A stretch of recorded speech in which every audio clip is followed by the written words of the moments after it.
धावत्या ट्रॅक्टरचा थरारक अपघात। एक्सल तुटताच ट्रॅक्टरचे झाले 2 तुकडे। प्रतिनिधी फिरोज तडवी, यावल। यावल येथील यावल कोरपावली डीपी रस्त्यावर एक अत्यंत धक्कादायक आणि थरारक अपघात घडला आहे। धावत्या ट्रॅक्टरचे एक्सल अचानक तुटल्यामुळे ट्रॅक्टर थेट रस्त्याच्या कडेला पलटी झाला। या अपघाताचा वेग आणि तीव्रता इतकी भीषण होती की ट्रॅक्टरचे अक्षरशः 2 तुकडे झाले आहेत। सुदैवाने या भीषण घटनेत कोणतीही जीवितहानी झाली नसल्याने मोठा अनर्थ टळला आहे। मिळालेल्या सविस्तर माहितीनुसार लोकेश कुमार देशमुख यांच्या मालकीचा MH-19 CY 1183 या क्रमांकाचा ट्रॅक्टर शेणखताची वाहतूक करत होता। कोरपावली ते यावल दरम्यान प्रवास करत असताना अचानक ट्रॅक्टरचे एक्सल तुटले, ज्यामुळे चालकाचे वाहनावरील नियंत्रण सुटले आणि ट्रॅक्टर रस्त्याच्या खाली कोसळून पलटी झाला। या अपघातामागे रस्त्याच्या दुरवस्थेचं कारणही समोर येत आहे।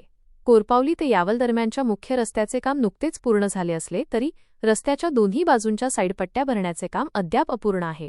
रस्त्याच्या कडेला असलेल्या या खोल साईडपट्ट्यांमुळे ट्रॅक्टर पलटी झाला आणि अपघाताची भीषणता अधिकच वाढली, असे प्रत्यक्षदर्शींकडून सांगण्यात येत आहे। सध्या शेती मशागतीचा हंगाम सुरू असल्याने या मार्गावर खत वाहतूक करणाऱ्या ट्रॅक्टरची मोठी वर्दळ असते। मात्र अपूर्ण साईडपट्ट्यांमुळे या ठिकाणी अपघाताचे सावट निर्माण झाले आहे। भविष्यातील संभाव्य मोठ्या दुर्घटना टाळण्यासाठी या रस्त्याच्या साईडपट्ट्यांचे काम तातडीने पूर्ण करण्यात यावे, अशी आग्रही मागणी आता परिसरातील शेतकऱ्यांकडून केली जात आहे।